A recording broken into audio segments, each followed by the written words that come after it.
The punk days are over, baby, say it with me. No, no, no, no, no, no. The old days are over, baby, face. Collaboration. This is a word that's indicated such intense feelings for me. Sometimes the word collaboration has been code for my ideas and work to be used as trial and error for someone else's personal gain.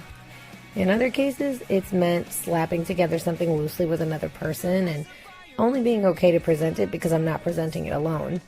But there are those amazing times when everyone brings a clear head and the right work to a project, and those moments are magical. Sometimes that's everyone working on a project. Sometimes it's getting the perfect call and response going. Either way, there's a very big portion of art that lives in collaboration. I run a theater company, so there's an obvious sense of collaboration in that, but sometimes it's a little bit harder to see. Sure, bands collaborate, but in what context? Where does it begin and end? Does it depend on the band? Does collaboration need a hard line drawn based on the level of success you have? Moreover, if you don't collaborate, what are you losing? What can you gain? And how do you know whether you're doing it right? All of those things are answered by you and your collaborators, not the ticket sales, not the numbers, not the followers, not the likes. It turns out that your guide is nobody but you and whoever you allow to build a relationship and what you create. Talking with Chris Ortiz from Boy Blue made me realize that so many people do not want to become an entity so large and untouchable. People like Chris want to do what they love and just know that people appreciate it, and he's got plenty of company in that sentiment. We live under constant pressure to take a bird's eye view of all measurable components to find out how we are doing. Before the internet and social media, it seemed like we were all on a journey figuring out how to supervise ourselves. And then all of a sudden, these tools came into play to help us observe quantifiable snapshots of our progress. And now that these platforms have become a numbers game, many of us know how to win it, but we still feel like we're missing something. And what we're missing is each other. I'm Amanda Levy. I drank a lot of coffee before this next interview, and this is Artist Grapes. Dying now. The punk days are over, baby, say it with me. No, no, no, no, no, no.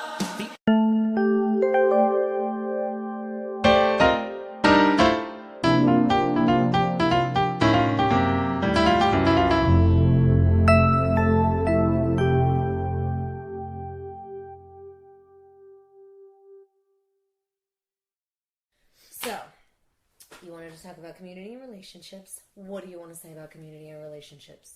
So, okay, we're going, right? Yeah, all right. Absolutely. Oh boy, We're going, all right. right? All right. So, I don't know. It's everything. Mm-hmm. So my band has been around 10. We just made 10 years on April 1st. Okay.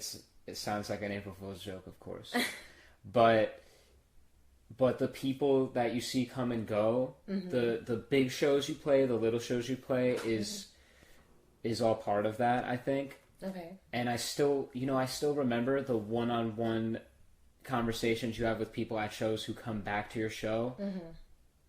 Everything, I think. Mm-hmm. Especially because to me, there were a few, I guess, milestones when we were really young that were unbelievable to me. Do you remember Teenage Dirtbag, the song Teenage Dirtbag by Ortiz? So we loved that song, and we would play it, and I would play a few of the other songs, and we opened for them in Stanhope, at Stanhope House. Oh, awesome. And there was like 10 people seeing Wheatus. And but I love them so much, and the 10 people that were there, I love them too, obviously.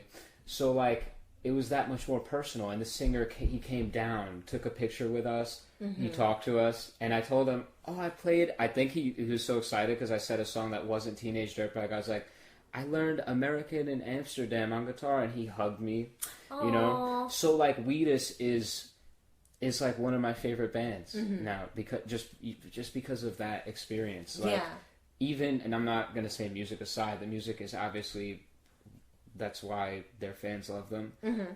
But that, to me, like, sealed the deal. And I hope to sort of do that with people that come to our shows and enjoy our set. I don't want it to be like,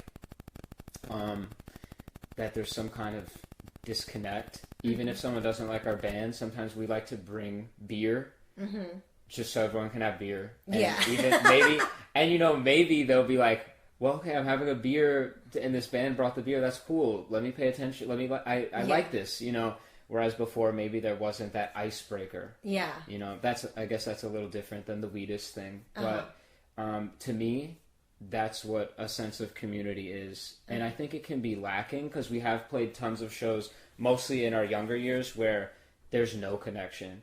Especially when I used to play guitar in the band. I can remember like a handful of shows where I just performed and that was it. And I had no connection. And I was just missing that whole point for a long time. And not every show is like that. Sometimes connections happen naturally. Sometimes the cover, if you play a cover, it's a great icebreaker. Sometimes a lot of your friends will come to a particular show and you already feel very settled, very comfortable. So everybody else is a part of it too. But sometimes you play to a crowd where you don't know anybody, or a very small crowd where you don't know anybody even. And you need to build that connection somehow, I think. When you're talking about this connection, are you talking about from artist to artist or artist to audience members? This is all Literally artist to everything. audience. Okay, Yeah, okay. I guess the meeting the guy from Weedus and me is kind of artist to artist. I was like, wait a minute. So are you talking about musician to musician and like also cracking open a beer with other bands, like That in a green too. room kind of thing? That That's too. where I was going. That's more like networking, I think. Why not? Like, that's awesome too. Yeah. But I am kind of mainly focusing on people that are coming to see bands and the bands. That's awesome. Okay. So besides bringing the beer, what else? What else are you doing in order to, like? First of all, some people just don't remember people. Like some people just don't remember names. I'm terrible. I'm terrible with that. Yeah. Very guilty.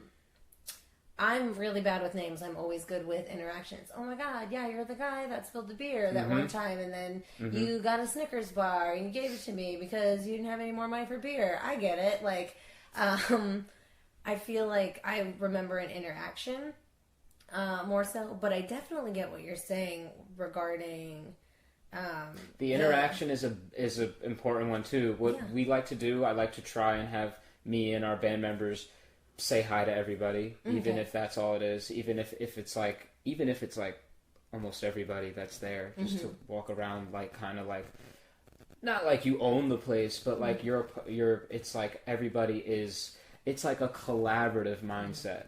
Like you belong. Like everyone belongs. Yeah, like, everything should be win-win. Yeah. Cool.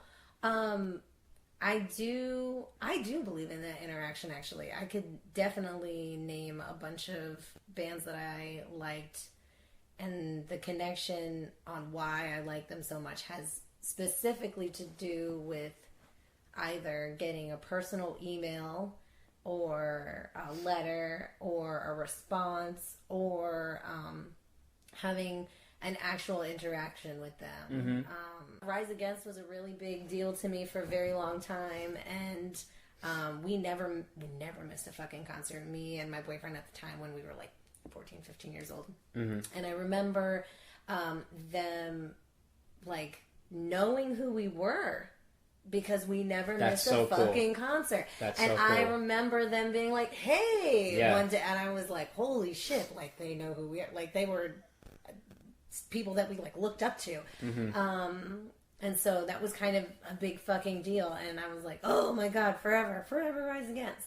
And then having a small, or just knowing that my cousin had a small interaction, like drinking with Claudio Sanchez from Coheed and Cambria, being like, oh my God, he was so cool. Oh my God, he was so nice. Oh my God, he was great. Oh my God, he signed everything. Oh my God, like, and I was just like, holy shit, like I knew he was amazing. Yeah, and it's weird because at this point I don't expect that from artists. A lot of time you meet an artist and they're just not who they are on stage. That's okay. They have their own personality. They have their own problems. Yeah. Do you know Froggy Fresh? This is so okay.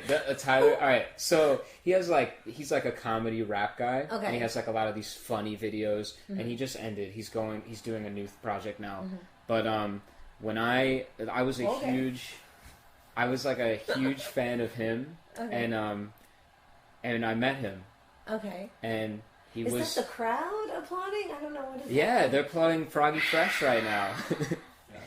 What is it actually?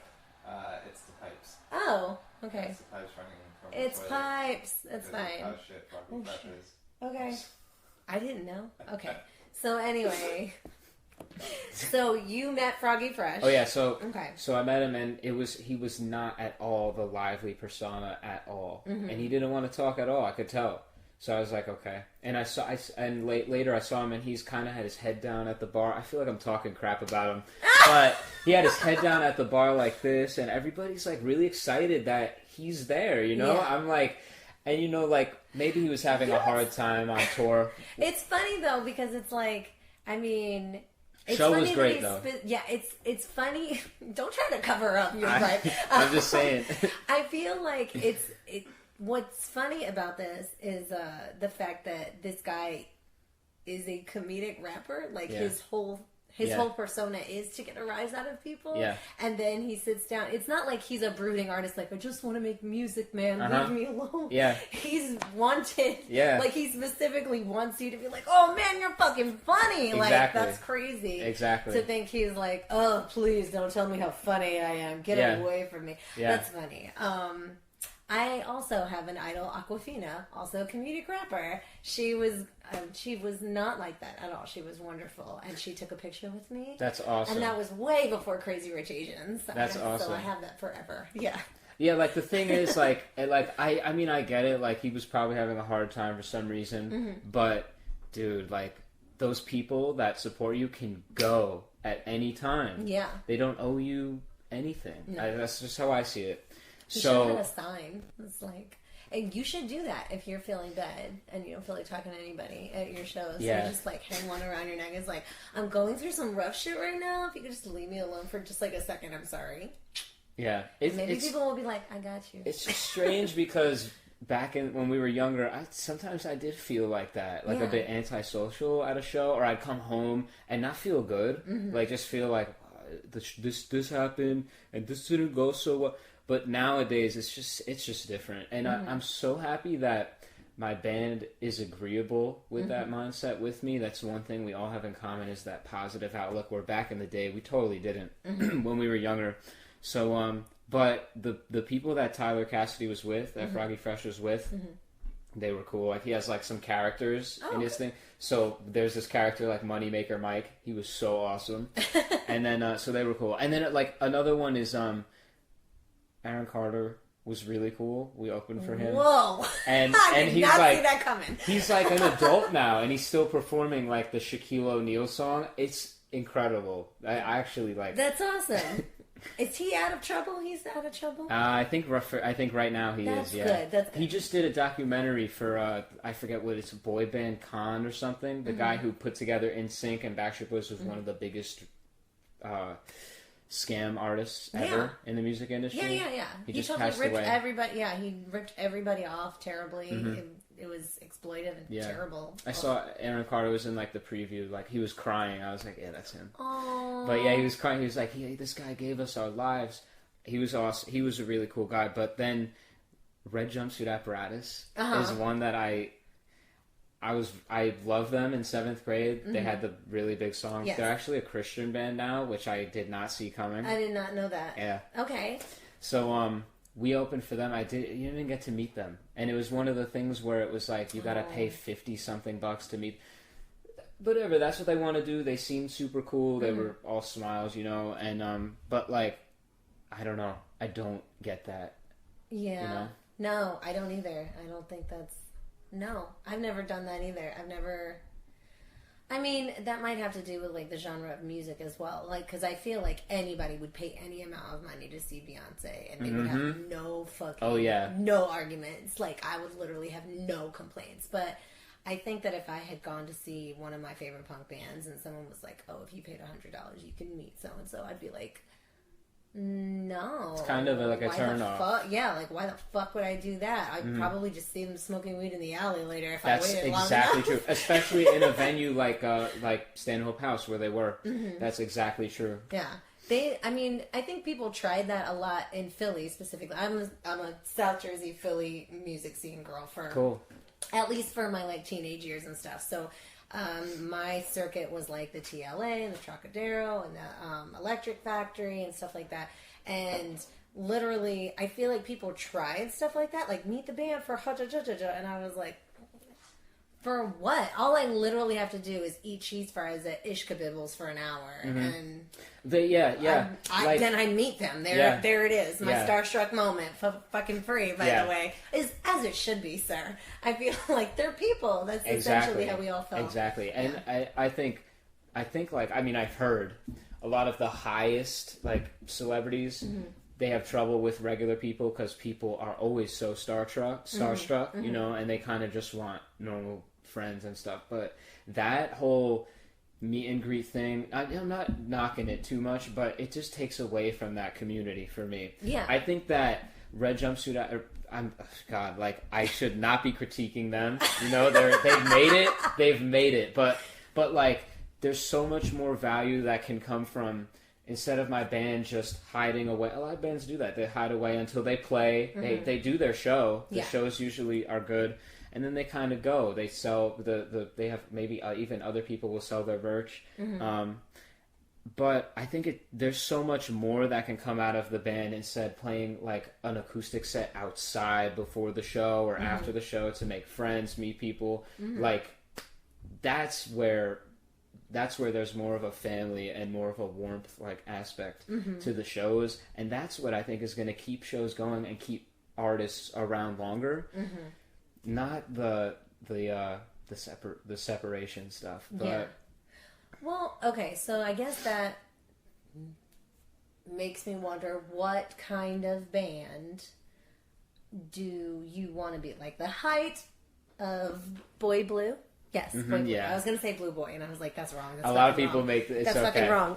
So at the height of like perfect Boy Blue status, what does that look like to you? Like, what is that? What does a gig look like to you for perfect Blue Boy status? Like on our level Boy now? Blue status. I fucking said Blue Boy after saying Boy Blue. Like on our level now? Like of shows? No, like what you dream of. Oh man.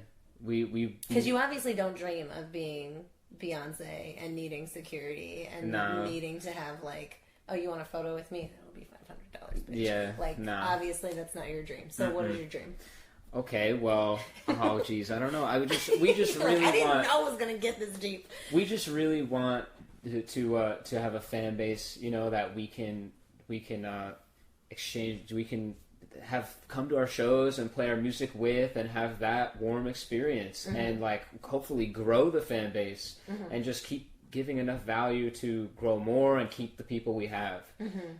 That's it. We just want to play really fun shows with our friends. Cool. That's all it comes down to. And then like the other stuff, like selling t-shirts and selling albums, and how many streams did we get on this? How many likes did this get? That's extra. You know, I think that's supposed to kind of be small ways of seeing how we're doing in the bigger picture of connecting with people. But it can be easy to get hung up on those things in a superficial way, in the wrong way.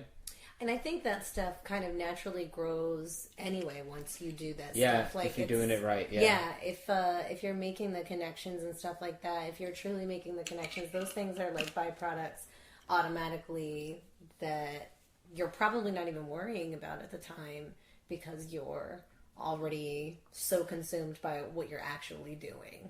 We do worry about it. I know everyone does. Everyone does. I don't have any. I have maybe 1,000 followers for No Peeking. Maybe that's good though. It's just 3 years. It's a lot. And I don't have anyone following Artist Gripes yet, so we'll work on that. Yes, it's gonna happen. Like the thing is, like followers, like that's a good example. Like, somebody said, like we recently met the guy who, I forgot his name, Rob Chapman, who runs Brave New Radio, and he invented College Radio Day, and he was like, how many he wanted to have us do something for Vinylthon, which is I think next weekend. He said, how many followers do you guys have? And I was like, you're asking us the wrong question, but I was like, oh, we have 2,000, whatever, on Instagram. That's what I think that's the number. And he was like, cool, we'll have you do this. But that's like not a good question. There's so many artists that have like 25K followers, but do a post and get like maybe 100 likes. Yeah. That's not right. There's something kind of just not right there. Well, there's buying followers, there's buying likes, there's buying all of that stuff. A lot of that stuff is really superficial. And, how much better would it be to have just 200 followers and get 150 likes and a whole bunch of comments from just those guys? Yeah. From just that, even if it is just that small number. Like, that's the important part. Yeah, definitely. So, what... I'm assuming that you have advice. That's what you have, right? You have advice for other artists. What are you going to tell people to do? What have you learned from making this connection? Because it sounds like you're still in the process of this, yeah? For sure, It sounds like it's always going to be a process, though. It's never going to be done, yes? Yeah, it may change, too. Okay. I may be, like, in a few years, like, that was too soft. We need to go business. We'll do another episode for that. Just be like, remember that other episode? Yeah. Fuck all that. Yeah, I don't think so, though. I seriously think everything needs to be collaborative. I don't see, even meeting other artists, some of them are not, it can be competitive. It shouldn't be. Like, I guess it kind of seems that way when you're playing with somebody and like, all those people came up for them and they didn't for us, or all those people came up for us during our set. Wasn't that great? It's supposed to be collaborative. Yeah. Everything. The promoter and the artist and the other artists on the show, the artist and the fans. And then if you're at a show too, you want to have fun with the people there. If you're in the audience, you don't, like they get it, the audience gets it amongst each other. So like stuff like, I remember somebody recommended this idea to me and I thought it was so cool. I want to do it every show now. You can't do this every show, but he was like, I forget how he put it, but it was from a collaborative frame where we opened up for Gina Petro, and she sings, and her name is Holden, that's her stage name. So I said, it was her birthday show at Crossroads, and we DM'd her, and I was like, she had a new single, we had a new single around the same time. I was like, if you want, cover our single, here's our track, we want to cover your single, please send us the chorus. She didn't end up covering our single, but I don't care. Okay. That's totally fine. We ended up covering her single. We did a small snippet. That's all I wanted to do, 30 seconds on Instagram to help promote the show. That's cute. I like it. No, that's really good. And I would like to do that every show with the artists that is really nice. I think, not nice. I think that's what it should be. I do think it should be more collaborative in general. I think that part of the reason that people separate or become competitive has to do with validity. So when you were talking about like, not many people showed up for our set, or like, did you see how many people showed up for our set as opposed to the other set? I think what we all want to know as artists or musicians is like, are we doing it right? And then when you have actual bodies in front of you specifically, that's somehow an indication that you're doing it right. So how do you actually separate the superficial images of doing it right, or the superficial symptoms of doing it right, like body showing up for your set, or followers, or a certain amount of likes on Instagram, versus actual real relationships? I feel like there's really no way to know specifically externally from That's that a good way. question. So what is that? We're big fans of Gary Vaynerchuk, and he's the one who I learned the idea of engagement from. And I think engagement is that is that answer. So, for example, for a long time, we may have been like, oh, we had the most people at this show, and they didn't. Or we didn't have that many people at this show, and they did. Now it's more or less, we did have discussions like, our last show, this many people came. This show, more people came. And a lot of people came from the last show that saw us. Or our last show, we had a lot of people. This one we didn't get as many as our last show. So and so couldn't make it. Whatever. These people couldn't come. What can we do now to get them to come out? You know, what can we do to communicate better? And one thing I think that's such a simple fix to that, like with communication, is a lot of people will post flyers. I like so much better, and that's fine. I think it's important to get flyers out there too. I think it's so much more effective though to literally put the camera in front of your face, if that's all you got, and talk about your show and talk about your event and what you're doing, if you're opening, if you're headlining, or what have you. So we find ways to come up with like little creative videos to give out those messages. I think I'm going off topic a little bit. No, this is a very good. Okay. This is very much in the vein of the takeaway. Yeah. Advice to other artists. Yeah. So these are really good. Yeah. And You're fired. the guys in my band, like, it's good to have 5 guys, even though we argue, because sometimes, for example, my bassist Kafaro will set me straight on some stuff. For example, if like sometimes we'll have a really great show, and I'm like, people were singing, all these people came, people were moving around, it was awesome, I was feeling it, it felt good, and then we didn't sell any T-shirts, and we were like, okay, let's look into that a little bit now. But the focus is not supposed to be that. Like, I think, like you said, it's like a byproduct if you're doing the right thing, is that those things will come. Yeah. So, but at the end of the day, like, we want to remember the fun times and the fun we had, rather than just if we sold some T-shirts. If it's like a crap show, and this would never happen, but if it was a crap show but we sold a lot of T-shirts, that's kind of not what artists are doing. That sounds like an anomaly, actually. Yeah, it would never happen. Yeah, but that's not what artists are doing anyway. Yeah, there's no catalyst for that. Yeah, but I think you get what I'm saying. Yeah. You would be a T-shirt stand, not a band, if that was your thing. Yeah, so I hate their music, but I love their T-shirts. That could, we had a producer that said, dude, come up with amazing designs because people will buy your shirts even if they don't like your music that much. I will say that I did buy a Bouncing Souls T-shirt without knowing it was a Bouncing Souls T-shirt one time. But I did go to the Bouncing Souls concert later. So, like after that, you went? No, at the merch table. Okay. I just didn't know. Yeah. What I didn't fucking know what the emblem with the anchor and the heart and the thing was. I was like, oh, I like that shirt. It obviously has something to do with the bands that I saw, but I fucking would not have known until I saw the back, and the back says Bouncing Souls on it, but that was literally it. He's kind of right, but they have to be there. They have to buy the ticket to see you and like you anyway to even stop at the merch table, because if it was a bullshit show, you want to get the fuck out of there as fast as possible anyway. You're like, oh my god, my ears are bleeding, bye. So, not that happens to you ever. I'm just saying. I don't know. I mean, I don't know. I don't think it does, but it can be. No, it can be hard. Doesn't. Like, it can be easy as an artist to focus on that nonsense too. Like if like if you make a mistake and the whole night becomes like, oh dude, we messed this up. You know, or like I wasn't feeling it. Like I wasn't stop. Like, yes, maybe the crowd, and then people will come up to you later and be, or the worst. I hate this so much, especially now. I'll go up to a band that I liked, and I'll be like, good job. And they might say, like, oh, dude, no, we weren't that good. Come and see us next time. We'll be better. It'll be more on point. Okay. What? I'm trying to compliment you. I don't want to see you next time now. Like, why do I want to see? What if you're worse next time?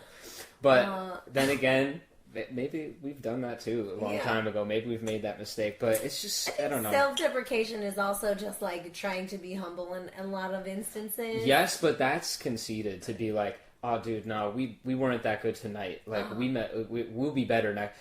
Yeah. That's not the same. I know what you're saying though. Yeah. I know what you mean. I do that every time I do comedy. They're like, "You were funny." I'm like, "I wasn't," but it's nice that you said that. No, well, at least you say that. Like, at least some bands won't even do that. They'll just be like, "Dude, no, we weren't. Like, it wasn't on point." And I'm just like, I enjoyed it. What do you mean? You know? So shut up. Yeah. Say thank you. Yeah. Just say thank you and let me go. All right. Okay.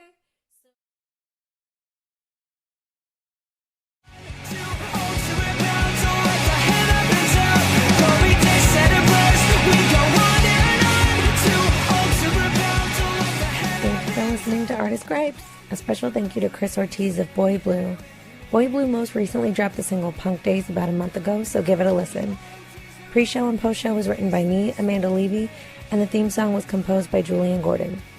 This episode was a No Peeking production as usual, and if you're curious about No Peeking, you can visit our website at nopeekingtheater.com. If you like the podcast and other things that we've been up to, support us by donating to our crowdfunding campaign because we only have a couple weeks left. Another small thank you to Brian Pena, who is the person that introduced me to Chris Ortiz. So if it weren't for him, I wouldn't have had Chris for this podcast. Brian's episode is actually next week, so stay tuned. Bye! Over, baby, say yeah with me. No, no, no, no, no. The old days are over, baby, face this with me. No, no, no, no. The podcast you just heard was made using Anchor. Ever thought about making your own podcast? Anchor makes it really easy for anyone to get started. It's a one-stop shop for recording, hosting, and distributing podcasts. Best of all, it's 100% free. Sign up now at anchor.fm/new. That's anchor.fm/new to get started.